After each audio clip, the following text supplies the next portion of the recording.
Hi friends, ഏവർക്കും the C A അനലിസ്റ്റിന്റെ മറ്റൊരു YouTube current affairs സെഷനിലേക്ക് ഹൃദ്യമായ ഹാർദമായ സ്വാഗതം. അപ്പോൾ നമ്മൾ ഇന്നത്തെ സെഷനിൽ ഡിസ്കസ് ചെയ്യാനായിട്ട് പോകുന്നത് ഏറ്റവും ലേറ്റസ്റ്റ് ആയിട്ടുള്ള നമ്മുടെ പുരുഷ T20 വേൾഡ് കപ്പ് ഇന്ത്യ എങ്ങ് തൂക്കിയ കഥയാണ് നമ്മൾ ഇന്ന് എന്ത് ചെയ്യാൻ പോകുന്നത്, ഡിസ്കസ് ചെയ്യാനായിട്ട് പോകുന്നത്. ഇന്ത്യ തൂക്കി എന്നതിനേക്കാൾ ഉപരി നമുക്ക് ഏറ്റവും കൂടുതൽ സന്തോഷം എന്ന് പറയുന്നത്, അതിന് ഇരട്ടി മധുരം തരുന്നത് നമ്മുടെ പ്രിയപ്പെട്ട സഞ്ജു വി സാംസൺ എന്ന് പറയുന്ന നമ്മുടെ മുത്താണ് ശരിക്കും പറഞ്ഞ ആ വേൾഡ് കപ്പിന്റെ താരമായി മാറിയത് അല്ലേ. പുറത്തിരുന്ന ഒരുത്തൻ സൈഡ് ബെഞ്ചിൽ നിന്ന് പഴക്കം ചെന്ന ഒരുത്തൻ അവസരങ്ങൾ കൊണ്ട്, അല്ലെങ്കിൽ ആ അവസരങ്ങൾ, കിട്ടിയ അവസരങ്ങളെല്ലാം കൃത്യമായി മുതലാക്കി ഇന്ത്യക്ക് ഒരു ക്രൈസിസ് ഘട്ടം വന്നപ്പോൾ ഇന്ത്യയെ കിരീടത്തിലേക്ക് എടുത്തു കൊടുക്കുന്ന ദൃശ്യമാണ് നമ്മൾ കഴിഞ്ഞ ദിവസം വാങ്കഡയിൽ വെച്ച് കണ്ടത് അല്ലേ. ശരിക്കും പറഞ്ഞ കഴിഞ്ഞ 3 മത്സരങ്ങൾ, നോക്കൌട്ട് സ്റ്റേജിലെ 3 മത്സരങ്ങൾ, വെസ്റ്റ് ഇൻഡീസിനെതിരെ, അതിനുശേഷം സെമിയിൽ ഇംഗ്ലണ്ടിനെതിരെ, അതിനുശേഷം ഫൈനലിൽ ഇതാ ഏറ്റവും ഒടുവിലായിട്ട് ന്യൂസിലാൻഡിനെതിരെ ക്രൂഷ്യൽ ആയിട്ടുള്ള ഒരു 3 ടൂർണമെന്റ് കളിച്ചുകൊണ്ട്, അല്ലെങ്കിൽ 3 മത്സരം കളിച്ചുകൊണ്ട് ആ ടൂർണമെന്റിലെ താരമായി മാറിയിരിക്കുന്നു നമ്മുടെ പ്രിയപ്പെട്ട സഞ്ജു വി സാംസൺ. നമ്മൾ എത്ര പുകഴ്ത്തിയാലും നമുക്ക് മതിയാവില്ല. ഒറ്റ കാര്യം മാത്രം പറയട്ടെ, ഒരു മനുഷ്യൻ എത്രത്തോളം കഷ്ടപ്പെടുന്നുവോ, അല്ലെങ്കിൽ അവൻ എത്രത്തോളം പരീക്ഷിക്കപ്പെടുന്നുവോ, അതിന്റെ അത്രമേൽ, അതിന്റെ ഇരട്ടി അയാൾ ഉയരത്തിൽ പറക്കുമെന്നതിന്റെ ഏറ്റവും വലിയ ലിവിങ് എക്സാമ്പിൾ ആണ് നമ്മുടെ സഞ്ജു വി സാംസൺ എന്ന കാര്യത്തിൽ ഒരു സംശയവുമില്ല. നമ്മൾ സഞ്ജു വീണപ്പോഴെല്ലാം നമ്മൾ സഞ്ജുവിന്റെ കൂടെ ഉണ്ടായിരുന്നു. ഇപ്പോൾ അതിന്റെ ഏറ്റവും, നമ്മൾ എന്താണോ ആഗ്രഹിച്ചത് അതിന്റെ 10 മടങ്ങ് സഞ്ജു നമുക്ക് തിരിച്ചു തന്നിരിക്കുന്നു എന്നുള്ളത് വളരെ, ഒരു മലയാളി എന്ന നിലയ്ക്ക് വളരെ അഭിമാനത്തോടു കൂടി കാണാൻ ഈ അവസരം നമ്മൾ എന്ത് ചെയ്യാണ്, ആഗ്രഹിക്കുകയാണ്. All the very best Sanju V Samson. നോക്കാം നമുക്ക്. നമ്മള് 2020 വേൾഡ് കപ്പിലേക്ക് പോകുന്നതിന് മുൻപ് നമ്മൾ അതിന്റെ ചരിത്രത്തെ പറ്റി അറിയണം. T20 വേൾഡ് കപ്പിന്റെ ചരിത്രത്തെ പറ്റി നമ്മൾ അറിയണം. നമുക്കറിയാം 2020 വേൾഡ് കപ്പിന്റെ ചരിത്രം ആരംഭിക്കുന്നത് 2007 ഈ 2007 എന്ന് പറയപ്പെടുന്ന വർഷത്തിന്റെ ഒരു പ്രത്യേകത ഉണ്ട്. എന്താ പ്രത്യേകത?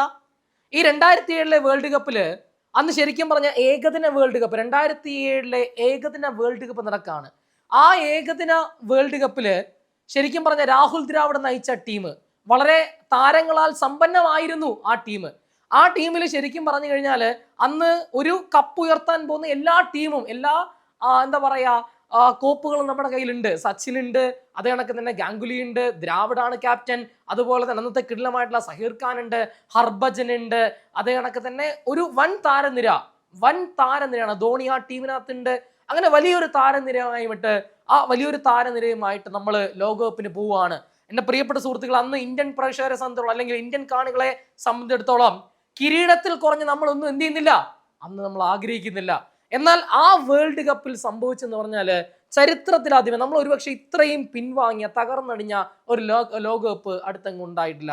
ആ 2007 വേൾഡ് കപ്പിൽ നമ്മൾ ആദ്യ റൗണ്ടിൽ പുറത്താവുന്നത് ബംഗ്ലാദേശ് പോലുള്ള ഒരു ടീമിനോട് തോറ്റ് നമ്മൾ പുറത്താവുകയാണ്. അങ്ങനെ ഇന്ത്യയിലെമ്പാടും വലിയ തോതിലുള്ള പ്രതിഷേധങ്ങൾ ഇരമ്പുന്നു. പല താരങ്ങളുടെയും കോലം കത്തിക്കുന്നു.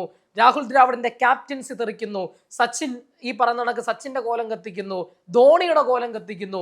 അങ്ങനെ എന്താ പറയാ, അങ്ങ് പ്രക്ഷുബ്ധമാണ്, ഇന്ത്യ ആകമാനം പ്രക്ഷുബ്ധമാണ്. ആ സമയത്ത് രാഹുൽ ദ്രാവിഡ് ക്യാപ്റ്റൻസി നിന്ന് മാറുന്നു, ഗ്രഗ് ചാപ്പൽ കോച്ചിങ് സ്ഥാനത്ത് നിന്ന് മാറുന്നു. അങ്ങനെ കലാപരൂക്ഷിതമാണ് സാഹചര്യം. ആ സമയത്താണ് ICC ഒരു ആശയം കൊണ്ടുവരുന്നു. 2020 world cup, T20 world cup, കുട്ടി ക്രിക്കറ്റ് എന്ന് നമ്മൾ അന്ന് വിളിച്ചിരുന്ന ആ വേൾഡ് കപ്പ് ടൂർണമെന്റിന്റെ ചരിത്രം അവിടെ ആരംഭിക്കുകയാണ്. അങ്ങനെ T20 world cup ICC announce ചെയ്തപ്പോ അന്ന് ഇന്ത്യയിൽ ഇതാണല്ലോ സാഹചര്യം. അപ്പോ ഇന്ത്യയുടെ സീനിയർ മോസ്റ്റ് താരങ്ങളായിട്ടുള്ള ദ്രാവിഡും ഗാംഗുലിയും സച്ചിനൊക്കെ പറഞ്ഞു, ഞങ്ങൾ ഈ കുട്ടിക്കളിക്ക് ഞങ്ങളില്ല എന്ന് പറഞ്ഞ് അവരെന്ത് ചെയ്തു, മാറിക്കൊടുത്തു. അങ്ങനെ BCCI ഗത്യന്തരമില്ലാതെ ഒരു, എന്താ പറയാ, ഒരു ടീമിനെ അങ്ങ്, ഒരു യുവാക്കളുടെ ഒരു സംഘത്തെ അങ്ങ് തീരുമാനിക്കുകയാണ്. ആ യുവാക്കളുടെ സംഘം ഇവിടെ നിന്ന് തിരിക്കണം. അപ്പൊ അവർക്കൊരു ക്യാപ്റ്റനെ വേണം എന്ന് പറഞ്ഞപ്പോൾ അന്ന് സ്വാഭാവികമായിട്ടും അന്ന് ചാൻസ് ഉണ്ടായിരുന്ന വീരേന്ദ്ര സേവാഗ് ഉണ്ട്, അതുപോലെ തന്നെ യുവരാജ് സിംഗ് ഉണ്ട്, സീനിയർ മോസ്റ്റ് പ്ലെയർ ആയിട്ടുള്ള യുവരാജ് സിംഗ് ഒക്കെ അവിടെ ഉണ്ട്. എങ്കിൽ പോലും സച്ചിനോട് ചോദിച്ചപ്പോൾ സച്ചിനാണ് പറഞ്ഞത്, Dhoni will be the right choice. Dhoni ആയിരിക്കും ഒരുപക്ഷെ ഇവരെക്കാൾ ഉപരി ധോണിക്കായിരിക്കും ആ ടീമിനെ ലീഡ് ചെയ്യാൻ പറ്റുക. കാരണം അദ്ദേഹം ഒരു വിക്കറ്റ് കീപ്പറാണ്. അതുകൊണ്ട് തന്നെ ധോണിക്ക് നല്ല രീതിയിൽ കളി ഫോക്കസ് ചെയ്യാനായിട്ട് പറ്റും. ധോണി ആയിരിക്കും നല്ല ക്യാപ്റ്റൻ എന്ന നിർദ്ദേശം സച്ചിൻ വയ്ക്കുന്നു. അങ്ങനെ സച്ചിന്റെ നിർദ്ദേശത്തെ തുടർന്നാണ് മഹേന്ദ്ര സിംഗ് ധോണിയെ ആ ടീമിനെ നയിക്കാൻ വേണ്ടി വിടുന്നത്. അന്ന് ശരിക്കും പറഞ്ഞ ഈ പറഞ്ഞ ക്രിക്കറ്റ് പണ്ഡിതന്മാരും ക്രിക്കറ്റ് നിരീക്ഷകന്മാരും മുൻകാല ക്രിക്കറ്റ് താരങ്ങളൊക്കെ വലിയ തോതിൽ താരത്തെ എന്ത് ചെയ്യാണ്, ഈ പറയുന്ന ഇന്ത്യൻ ടീമിനെ വിമർശിക്കുകയാണ്. ചാപിള്ളയാണ് പോകുന്നത് എന്ന് പറഞ്ഞാണ് ഈ ടീമിനെ അങ്ങോട്ടേക്ക് പറഞ്ഞു വിടുന്നത്. 3-ന്റെ ഈ ടീം തിരിച്ചു വരും എന്നൊക്കെ പറഞ്ഞുകൊണ്ടാണ് ടീമിലേക്ക് പോകുന്നത്. രവിശാസ്ത്രടക്കം പറഞ്ഞത് ധോണിയാണ് ഈ ടീമിനെ നയിക്കുന്നതെങ്കിൽ ഒരു സംശയം വേണ്ട, Australia will be my favourite, Australia ആയിരിക്കും എൻ്റെ ഫേവറേറ്റ്സ് എന്ന് പോലും പറഞ്ഞു. പക്ഷേ ആ എല്ലാ ഇതും തകർത്തെറിഞ്ഞുകൊണ്ട് ആ ഡിസിഷൻ, സച്ചിന്റെ ആ ഒരു ഡിസിഷൻ അക്ഷരാർത്ഥത്തിൽ ശരിവെക്കുന്ന കാഴ്ചയാണ് നമ്മൾ പിന്നെ കണ്ടത്. ആ 2020 വേൾഡ് കപ്പില് ഫൈനലില് പാകിസ്ഥാനെ പരാജയപ്പെടുത്തിക്കൊണ്ട് ഇന്ത്യ എന്ത് ചെയ്യുന്നുണ്ട്, പ്രഥമ 2020 വേൾഡ് കപ്പ് ചാമ്പ്യന്മാരായി മാറുന്നുണ്ട്. അങ്ങനെ ധോണി അതിനുശേഷം നമുക്ക് 2011 വേൾഡ് കപ്പ് നേടിത്തന്നു. അതിനുശേഷം 2 ചാമ്പ്യൻസ് ട്രോഫി 2013 നേടിത്തന്നു. അതിനുശേഷം 2015 നമ്മുടെ 2013 ശേഷം ധോണി ക്യാപ്റ്റൻസിയിൽ നിന്ന് മാറിയ ശേഷം പിന്നെ വിരാട് കോഹ്ലി ക്യാപ്റ്റൻസിയിലേക്ക് വരുന്നു. വിരാട് കോഹ്ലി ക്യാപ്റ്റൻസി വന്നപ്പോൾ വിരാട് കോഹ്ലി മികച്ച താരമാണ്, പക്ഷെ വിരാട് കോഹ്ലിക്ക് ഒരു കിരീടം നേടാനായിട്ട് ഇതുവരെ സാധിച്ചില്ല. പിന്നെ രോഹിത് ശർമ്മ വരുന്നു. ആ രോഹിത് ശർമ്മ 17 വർഷത്തെ നീണ്ട കാത്തിരിപ്പിന് ശേഷം 2024 നമ്മൾ വീണ്ടും ഒരു തവണ കൂടി T20 ലോകകപ്പിൽ മുത്തമിട്ടു. ശരിയല്ലേ? T20 ലോകകപ്പിൽ നമ്മൾ 2024 നമ്മൾ കപ്പടിക്കുന്നുണ്ട്. 2026 ടൂർണമെന്റ് ഇത്തവണ ഇന്ത്യയിലും ശ്രീലങ്കയിലും വെച്ച് നടന്നു. ആ ഇന്ത്യയിലും ശ്രീലങ്കയിലും വെച്ച് നടന്ന ടൂർണമെന്റില് സൂര്യകുമാർ യാദവ് ആണ് നമ്മുടെ ഇന്ത്യൻ ടീമിനെ നയിക്കുന്നത്. സൂര്യകുമാർ യാദവ് ആണ് നമ്മുടെ ഇന്ത്യൻ ടീമിനെ നയിക്കുന്നത്. അപ്പോഴും ഒരു കാര്യമുണ്ട്, ഒരു ടീം പോലും, ഒരു ആതിഥേയത്വം വഹിച്ച ടീം പോലും ഈ നിമിഷം വരെ ലോകകപ്പ് ഉയർത്തിയിട്ടില്ല. ഒരു ടീമും തുടർച്ചയായിട്ട് 2 തവണ ടൂർണമെന്റ് നേടിയിട്ടില്ല. ഈ 2 ചരിത്രവും ഈ കഴിഞ്ഞ നമ്മുടെ അഹമ്മദാബാദിലെ നരേന്ദ്രമോദി സ്റ്റേഡിയത്തിൽ, ഞാൻ നേരത്തെ വാങ്കഡെ എന്ന് പറഞ്ഞു, അഹമ്മദാബാദിലെ നരേന്ദ്രമോദി സ്റ്റേഡിയത്തിൽ ഈ 2 ഇതും വീണുടയുകയാണ് ഉണ്ടായത്. നമുക്ക് നോക്കാം. ICC T20 വേൾഡ് കപ്പ് ആരംഭിച്ച വർഷം എന്ന് ചോദിച്ചപ്പോൾ എന്നാണ്, അത് 2007 2007 അന്ന് സൗത്ത് ആഫ്രിക്കയിൽ വെച്ചായിരുന്നു ആ ടൂർണമെന്റ് നടന്നിരുന്നത്. പ്രഥമ ചാമ്പ്യന്മാരായി മാറിയ ടീം ഏത് എന്ന് ചോദിച്ചാൽ അത് ഇന്ത്യയാണ്. അങ്ങനെ നോക്കുമ്പോൾ നമുക്കറിയാം, ഓരോ 2 വർഷം കൂടുമ്പോഴും അല്ലേ, ഓരോ 2 വർഷം കൂടുമ്പോഴും ഈ പറയുന്ന T20 വേൾഡ് കപ്പ് നടക്കാറുണ്ട്. അങ്ങനെ നോക്കുമ്പോൾ 2026 ഇത്തവണ അരങ്ങേറിയത് T20 വേൾഡ് കപ്പിന്റെ ചരിത്രത്തിലെ എത്രാമത്തെ എഡിഷൻ ആണ്, എത്രാമത്തെ പതിപ്പാണ് എന്ന് ചോദിച്ചാൽ പറയണം അത് 10ാമത്തെ എഡിഷൻ. എന്ന് മുതൽ എന്ന് വരെ നടന്നു എന്ന് ഒരിക്കലും നിങ്ങളോട് കേരള PSC ചോദിക്കാൻ പോകുന്നില്ല. പക്ഷെ നിങ്ങൾ അറിയണം, 2026 ഫെബ്രുവരി 7 മുതൽ, നിങ്ങളുടെ അറിവിലേക്ക് വേണ്ടി മാത്രം പറയുകയാണ്, ഫെബ്രുവരി 7 ആരംഭിച്ച് 2026 മാർച്ച് മാസം 8-ാം തീയതി ഫൈനൽ നടക്കുന്നു. വേദി എവിടെയൊക്കെയാണ് വേദി എന്ന് വെച്ചാൽ എവിടെയാണ്? ഇന്ത്യയിലും അതുപോലെ തന്നെ ശ്രീലങ്കയിലുമാണ് വേദി. ഇതിനു മുൻപ് ഇന്ത്യ വേദിയായിട്ടുണ്ടോ? ഇതിനു മുമ്പ് ശ്രീലങ്ക വേദിയായിട്ടുണ്ടോ? ഉണ്ട്. 2012 ശ്രീലങ്കയും 2016 ഇന്ത്യയും ഇതിനു മുൻപ് വേദിയായിട്ടുണ്ട്. ദ ടോട്ടൽ ടീം പാർട്ടിസിപ്പേറ്റഡ്, ആകെ എത്ര ടീമുകളാണ് പങ്കെടുത്തത് എന്ന് ചോദിച്ചാൽ എൻ്റെ പ്രിയപ്പെട്ട സുഹൃത്തുക്കളെ നിങ്ങൾ ആൻസർ ചെയ്യണം. ആകെ മൊത്തം 20 ടീമുകൾ പങ്കെടുക്കുന്നുണ്ട്. ഈ 20 ടീമുകളും കൂടെ ചേർന്ന് ആകെ മൊത്തം എത്ര മത്സരങ്ങൾ നടന്നു? ദ ടോട്ടൽ മാച്ചസ് പ്ലേഡ് എത്രയാണ്? 55 മത്സരം നടക്കുന്നുണ്ട്. അങ്ങനെയെങ്കിൽ the official song of the T20 world cup 2026 നടന്ന ആ T20 വേൾഡ് കപ്പിന്റെ ഔദ്യോഗിക ഗാനം ഏത് എന്ന് ചോദിച്ചപ്പോൾ ഫീൽ ദ ത്രിൽ എന്നാണ്. നമ്മുടെ അനിരുദ്ധാണ് ഇതിന്റെ ലിറിക്സ്. അനിരുദ്ധല്ല, പക്ഷെ പാടിയതും അത് പ്രൊഡ്യൂസ് ചെയ്തതും നമ്മുടെ അനിരുദ്ധ് രവിചന്ദ്രൻ ആണെന്ന കാര്യം എന്ത് ചെയ്യുക, അനിയാണെന്ന കാര്യം ഓർക്കുക. ദെൻ ഏറ്റവും അടിപൊളി പോയിന്റ് ആണ്, who is the brand ambassador of the T20 world cup. 2026 2020 world കപ്പിന്റെ ബ്രാൻഡ് അംബാസഡർ ആയിട്ട് ICC തീരുമാനിച്ചത് നമ്മുടെ രോഹിത് ശർമ്മയാണ്. മുൻ ഇന്ത്യൻ ക്രിക്കറ്റ് ടീമിന്റെ നായകനായ രോഹിത് ശർമ്മയാണ് ആ T20 വേൾഡ് കപ്പിന്റെ ആ ബ്രാൻഡ് അംബാസഡർ ആയിട്ട് നിയമിക്കപ്പെടുന്നത്. കാരണം കഴിഞ്ഞ വർഷം ആരായിരുന്നു ക്യാപ്റ്റൻ? രോഹിത് ശർമ്മയായിരുന്നു. അതുകൊണ്ട് തന്നെ രോഹിത് ശർമ്മയാണ് T20 വേൾഡ് കപ്പിന്റെ ബ്രാൻഡ് അംബാസഡർ ആയിട്ട് തിരഞ്ഞെടുക്കപ്പെടുന്നത്. നോക്കണേ, ലാസ്റ്റ് ഫൈനൽ അഹമ്മദാബാദിലെ മൊട്ടേറ സ്റ്റേഡിയം. ഈ അഹമ്മദാബാദിലെ മൊട്ടേറ സ്റ്റേഡിയത്തിന് അല്ലെങ്കിൽ അഹമ്മദാബാദിലെ നരേന്ദ്രമോദി സ്റ്റേഡിയത്തിന് ഒരു പ്രത്യേകതയുണ്ട്. The largest cricket stadium in the world. ലോകത്തിലെ തന്നെ ഏറ്റവും വലിയ ക്രിക്കറ്റ് സ്റ്റേഡിയമാണ് നരേന്ദ്രമോദി ക്രിക്കറ്റ് സ്റ്റേഡിയം. 1,30,000 കാണികളെ കളി കാണാനുള്ള സീറ്റിംഗ് കപ്പാസിറ്റി അവിടെയുണ്ട്. 1,30,000 കോടി 30,000 പരം 1,30,000 ആൾക്കാരെ അക്കോമഡേറ്റ് ചെയ്യുന്ന കപ്പാസിറ്റി ആ സ്റ്റേഡിയത്തിന് ഉണ്ട് എന്ന കാര്യം എന്ത് ചെയ്യുക, ഓർക്കുക. ആ ഒരു ഫൈനലില് രോഹിത് ശർമ്മയും അതുപോലെ തന്നെ ധോണിയും രണ്ടും T20 world cup winning captains ആണ്. രണ്ടുപേരും ചേർന്നിട്ടാണ് ആ കിരീടം കൊണ്ട് അവിടെ പ്ലേസ് ചെയ്യുന്നത്. ഇനി നോക്കണേ നിങ്ങൾ എവിടെ വെച്ച് ഫൈനൽ നടന്നു. നമ്മൾ പറഞ്ഞു കഴിഞ്ഞു, Narendra Modi cricket stadium which is in Ahmedabad. Then final ഏറ്റുമുട്ടിയത് ആരൊക്കെയാണ്? India versus New Zealand. ഇന്ത്യയും ന്യൂസിലാൻഡും തമ്മിൽ ഏറ്റുമുട്ടുന്നു. ഫൈനലിൽ ന്യൂസിലാൻഡിനെ പരാജയപ്പെടുത്തിക്കൊണ്ട് ഇന്ത്യ കപ്പടിക്കുകയാണ്.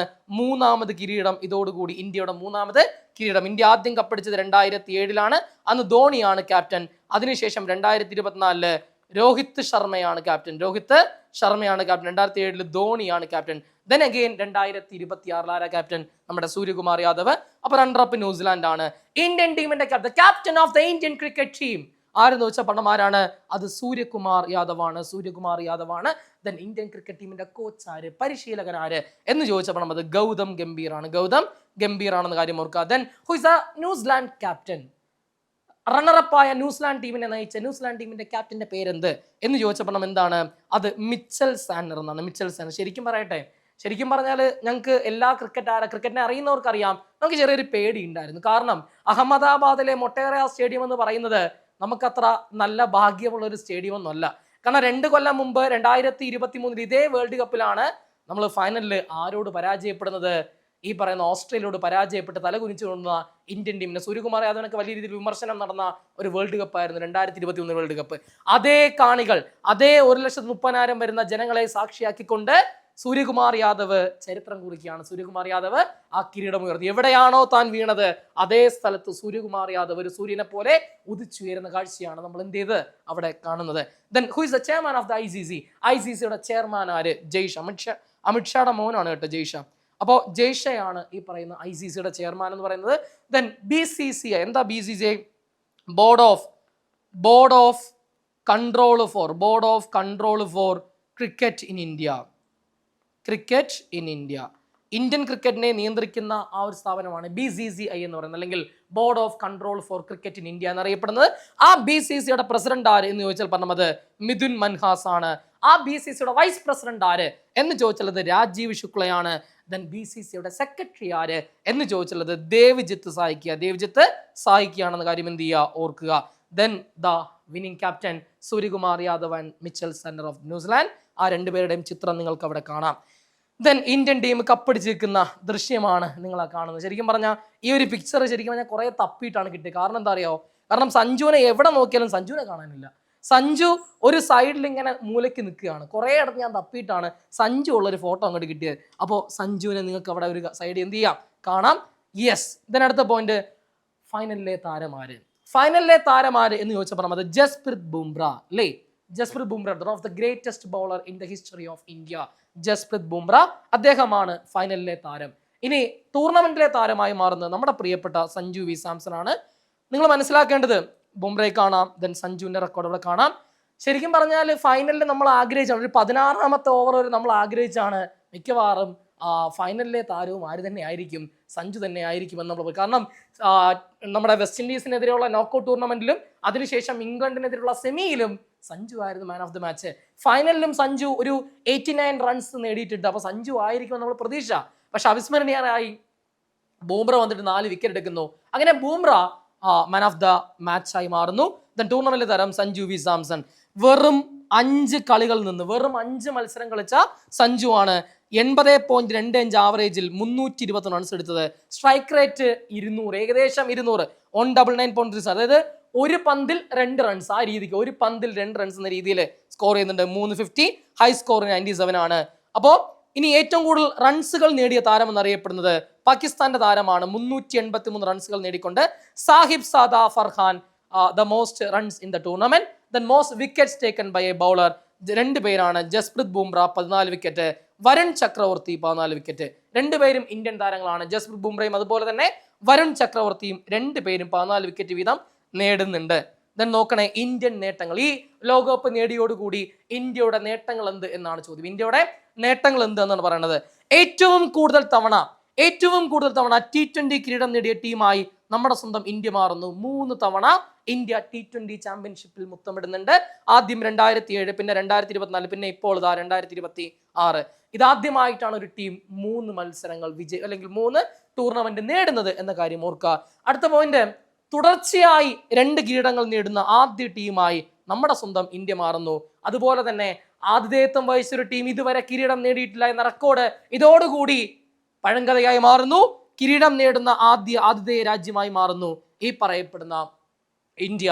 ദെൻ ഒരു T20 ലോകകപ്പ് ഫൈനലിൽ ഒരു ടീം നേടുന്ന ഏറ്റവും ഉയർന്ന സ്കോർ. നോക്കണേ നിങ്ങൾ, ഇതിനു മുന്നേയും റെക്കോർഡ് ഇന്ത്യയുടെ പേരിലായിരുന്നു. കഴിഞ്ഞ തവണ 176 റൺസ് അടിച്ചുകൊണ്ട് ഇന്ത്യ ആയിരുന്നു ഒരു ഫൈനലിൽ ഏറ്റവും റൺസുകൾ നേടുന്ന ടീമായി മാറുന്നത്. അതിനെല്ലാം കാറ്റിൽ പറത്തിക്കൊണ്ട് 255 റൺസിൽ 5 വിക്കറ്റ് നഷ്ടത്തിൽ 255 റൺസ് നേടിക്കൊണ്ട് ഒരു 2020 വേൾഡ് കപ്പിന്റെ ഫൈനലിൽ ഒരു ടീം നേടുന്ന ഏറ്റവും ഉയർന്ന സ്കോർ ആയിട്ട് അത് മാറുകയാണ്. Then Sanju Samson, the player of the tournament, Sanju V Samson. നോക്കണേ നിങ്ങൾ, സഞ്ജുവിന്റെ സ്വദേശം എൻ്റെ നാട്ടിലാണ്, തിരുവനന്തപുരം ജില്ലയിലെ വിഴിഞ്ഞത്താണ് സഞ്ജുവിന്റെ സ്വദേശം എന്ന് പറയുന്നത്. അദ്ദേഹം ഇപ്പോൾ ഏത് IPL ടീമിന്റെ ഭാഗമാണ്? നമ്മുടെ ചെന്നൈ സൂപ്പർ കിങ്സിന്റെ ഭാഗമാണ് സഞ്ജു വി സാംസൺ. കഴിഞ്ഞ വർഷം വരെ രാജസ്ഥാൻ റോയൽസിന്റെ ഭാഗമായിരുന്നു. ഇപ്പോൾ ട്രേഡിലൂടെ എങ്ങോട്ട് പോയി? CSKയിലോട്ട് പോയി. അടുത്തത്, സഞ്ജു കുറേ അധികം റെക്കോർഡുകൾ തിരുത്തി കുറിക്കുന്നുണ്ട്. എന്തൊക്കെയാ റെക്കോർഡ്? ഒരു 2020 ലോകകപ്പ് ടൂർണമെന്റിന്റെ താരമായി മാറുന്ന 3ാമത്തെ ഇന്ത്യൻ താരം. ഇന്ത്യ മഹാരാജ്യത്തിന്റെ ചരിത്രം പരിശോധിക്കുമ്പോൾ 3 താരങ്ങൾ മാത്രമേ ഇതുവരെ മാൻ ഓഫ് ദ ടൂർണമെന്റ് ആയിട്ടുള്ളൂ. അത് ജസ്പ്രീത് ബുംറയാണ്, ദെൻ ദ ലെജൻഡറി കോഹ്ലിയാണ്, പിന്നെ നമ്മുടെ സ്വന്തം സഞ്ജു വി സാംസൺ ആണ്. അടുത്ത പോയിന്റ് എന്താ? ഒരു 2020 ലോകകപ്പ് ഫൈനലിൽ ഒരു താരത്തിന്റെ ഏറ്റവും ഉയർന്ന സ്കോർ, അതായത് 2020 വേൾഡ് കപ്പിന്റെ ഈ നിമിഷം വരെയുള്ള ഫൈനലിന്റെ ചരിത്രം പരിശോധിക്കുമ്പോൾ ഒരു താരം നേടുന്ന ഏറ്റവും ഉയർന്ന സ്കോർ എന്ന റെക്കോർഡും ആരുടെ പേരിലാണ്? സഞ്ജുവിന്റെ പേരിലാണ്, 89 റൺസ്. ദെൻ അടുത്ത പോയിന്റ്, യെസ്, ദ ഐക്കോണിക്, എന്താ പറയാ, ഐക്കോണിക് സെലിബ്രേഷൻ. വെസ്റ്റ് ഇൻഡീസിനെതിരെ നോക്കൌട്ട് മാച്ചിൽ ഫൈനൽ വരെ 90 റൺസ് അടിച്ചതിന് ശേഷം ഈ പറഞ്ഞ കണക്ക് ഒരു എന്താ പറയാ, ആ മനുഷ്യന്റെ ഉള്ളിൽ നിന്ന് വന്നൊരു സെലിബ്രേഷൻ ആണ്. മുട്ടുകുത്തിക്കൊണ്ട് മുകളിലേക്ക് ആകാശം നോക്കി കാണിക്കുന്ന ആ ഒരു സെലിബ്രേഷൻ ആണ് നിങ്ങൾ ആ കാണുന്നത്. then അതിനുശേഷം നോക്കണേ നിങ്ങൾ, 2020 ലോകകപ്പ് ടൂർണമെന്റിൽ ഏറ്റവും കൂടുതൽ റൺസുകൾ നേടുന്ന ഇന്ത്യൻ താരം, അതായത് ഇതുവരെയുള്ള ഇന്ത്യയുടെ 2020 ലോകകപ്പ് ടൂർണമെന്റിൽ ഒരു ഇന്ത്യൻ താരം നേടുന്ന ഏറ്റവും കൂടുതൽ റൺസ് എന്ന റെക്കോർഡ്, ഒരു എഡിഷനിൽ ഏറ്റവും കൂടുതൽ റൺസ് നേടുന്ന താരം എന്ന റെക്കോർഡ് വിരാട് കോഹ്ലിയുടെ റെക്കോർഡായിരുന്നു. ആ വിരാട് കോഹ്ലിയുടെ റെക്കോർഡ് നമ്മുടെ സ്വന്തം സഞ്ജു തീർക്കുകയാണ്. 321 റൺസ് വെറും 5 മത്സരം കൊണ്ട്. അടുത്ത പോയിന്റ്, ഒരു 2020 ലോകകപ്പ് ടൂർണമെന്റിൽ ഒരു എഡിഷനിൽ ഏറ്റവും കൂടുതൽ സിക്സറുകൾ നേടുന്ന താരം 24 സിക്സാണ്. 24 സിക്സറുള്ള ചെക്കൻ നേടുന്നത്. അപ്പോൾ ഒരു 2020 ലോകകപ്പ് ടൂർണമെന്റിൽ ഒരു എഡിഷനിൽ ഏറ്റവും കൂടുതൽ സിക്സറുകൾ നേടുന്ന താരം എന്ന റെക്കോർഡും സഞ്ജുവിന്റെ പേരിലാണ്. അടുത്ത പോയിന്റ് എന്താ? 2020 ലോകകപ്പിന്റെ സെമി ഫൈനലിലും ഫൈനലിലും അർദ്ധ സെഞ്ചുറി നേടുന്ന 3ാമത്തെ താരം. അതായത് ഒരു T20 വേൾഡ് കപ്പിന്റെ സെമിയിലും അതുപോലെ തന്നെ ഫൈനലിലും ഈ നിമിഷം വരെ 3 താരങ്ങൾ മാത്രമേ സെമിയിലും ഫൈനലിലും സെഞ്ചുറി നേടിയിട്ടുള്ളൂ, ഹാഫ് സെഞ്ചുറി നേടിയിട്ടുള്ളൂ. അതിലും നമ്മുടെ വിരാട് കോഹ്ലിയാണ്, പിന്നെ പാകിസ്ഥാന്റെ അഫ്രീദിയാണ്, ഷാഹിദ് അഫ്രീദിയാണ്, പിന്നെ ഇപ്പോൾ ഇതാ നമ്മുടെ സഞ്ജു വി സാംസൺ. ഇനി 2020 ലോകകപ്പിൽ തുടർച്ചയായി 3 അർദ്ധ സെഞ്ചുറികൾ നേടുന്ന 7ാമത്തെ താരം. അപ്പോൾ T20 വേൾഡ് കപ്പിൽ അതൊരു വിദൂര പോയിന്റ് ആണ്, സാധ്യത കുറവാണെങ്കിലും നിങ്ങളുടെ അറിവിലേക്ക് വേണ്ടി പറഞ്ഞതേ ഉള്ളൂ. ഒരു 2020 ലോകകപ്പിൽ തുടർച്ചയായി കൺസിക്യൂട്ടീവായിട്ട് 3 ഹാഫ് സെഞ്ചുറി നേടുന്ന ലോകത്തിലെ തന്നെ 7ാമത്തെ താരമാണ് നമ്മുടെ പ്രിയപ്പെട്ട സഞ്ജു എന്ന കാര്യം എന്ത് ചെയ്യുക, അവിടെ ഓർക്കുക. ദെൻ സെലിബ്രേഷൻ ആണ്. ഈ പറയുന്ന കണക്ക് സഞ്ജുവിന്റെ സെലിബ്രേഷൻ ശരിക്കും പറഞ്ഞാൽ കാണാനില്ല. ഞാൻ തന്നെ മുങ്ങി തപ്പിയപ്പോഴാണ് 2 ഫോട്ടോ കിട്ടിയത്. സഞ്ജു ഒരു മൂലയ്ക്ക് നിൽക്കുന്ന കാഴ്ചയാണ് നമ്മൾ കണ്ടത്. ഈ സമയത്ത് ഞാൻ ശ്രീശാന്തിനെ ഓർത്തു. ശ്രീശാന്ത് സച്ചിന്റെ നെഞ്ചത്തായിരുന്നു. ഓക്കെ, 2011 വേൾഡ് കപ്പ് എടുത്തപ്പോൾ സച്ചിനെ പൊക്കിക്കൊണ്ട് പോകുമായിരുന്നു ശ്രീശാന്ത്. എല്ലാ ഫോട്ടോയിലും ശ്രീശാന്തിനെ കാണാം. പക്ഷേ ഇവിടെ ചെക്കൻ്റെ ഫോട്ടോ 1-2 ഫ്രെയിമിൽ മാത്രമേ ഞാൻ കണ്ടുള്ളൂ. ഇനി അടുത്തതിലോട്ട് വരാം. യെസ്, വിരാട് കോഹ്ലി, നമ്മുടെ ലെജൻഡറി പ്ലെയർ വിരാട് കോഹ്ലി എക്സിൽ ഒരു പോയിന്റ് അല്ലെങ്കിൽ ട്വിറ്ററിൽ കുറിച്ചിട്ടുണ്ട്. എക്സിൽ കുറിച്ചു എന്താ, സഞ്ജു സാംസന്റെ ആ ഒരു ഐക്കോണിക് നേട്ടനെ വാനോളം പുകഴ്ത്തിക്കൊണ്ട് ആ മനുഷ്യൻ ഒരു പോസ്റ്റ് ഇടുന്നുണ്ട്. അദ്ദേഹത്തെ വാചകത്തിന് പറയാം, അദ്ദേഹത്തിന്റെ വാചകം ഒന്ന് വായിക്കാൻ. What a remarkable tournament from the most well deserved man of the tournament Sanju Samson. You performed when it mattered the most. Really happy for you ചേട്ടാ എന്നാണ് ആര് പറഞ്ഞത്? നമ്മുടെ വിരാട് കോഹ്ലി പറഞ്ഞത്. അദ്ദേഹത്തിന്റെ പോസ്റ്റ് നിങ്ങൾക്ക് ഇവിടെ എന്ത് ചെയ്യാം, കാണാം. അത് കേരള പീസഡ് ക്വസ്റ്റ്യൻ ഒന്നുമല്ല, ഒരു രസത്തിന് വേണ്ടി ഞാൻ ഇവിടെ കൊടുത്തതേ ഉള്ളൂ. ഓക്കെ, ഇതിന് അടുത്ത പോയിന്റിലേക്ക് വരുന്നു. യെസ്, ഒരാളെ കൂടെ നിങ്ങളെ ഞാൻ പരിചയപ്പെടുത്തുന്നു. ആ മനുഷ്യന്റെ പേര് അനന്തപത്മനാഭൻ എന്നാണ്, KN അനന്തപത്മനാഭൻ. ഒരുപക്ഷെ പഴയ ആൾക്കാർക്ക് അറിയാം. നിങ്ങളുടെയൊക്കെ അച്ഛൻ ക്രിക്കറ്റ് ഫാൻ ആണെങ്കിൽ അദ്ദേഹത്തിനോട് ചോദിച്ചാൽ മനസ്സിലാവും ആരായിരുന്നു മലയാളികൾക്ക് KN അനന്തപത്മനാഭൻ എന്ന്. സഞ്ജുവിനെ പോലെ തന്നെ നമ്മൾ ഒരു സമയത്ത് പാടി പുകഴ്ത്തിയ നമ്മുടെ ഒരു സ്പിൻ ഇതിഹാസമാണ്, കേരളത്തിന്റെ രഞ്ജി ട്രോഫിയിലെ ഇതിഹാസമാണ് KN അനന്തപത്മനാഭൻ. അദ്ദേഹം ഒരു തവണ പോലും അദ്ദേഹത്തിന് ദേശീയ കുപ്പായത്തിൽ അണിയാനുള്ള ഭാഗ്യം ലഭിച്ചിരുന്നില്ല.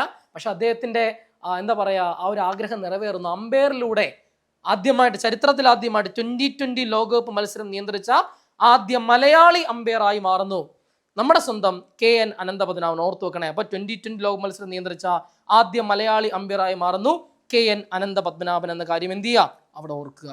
ഓക്കെ ആണ്. അപ്പോൾ കംപ്ലീറ്റ് കാര്യങ്ങളും പറയാൻ പറ്റുന്ന എല്ലാ കാര്യങ്ങളും ഞാൻ പറഞ്ഞു കഴിഞ്ഞു.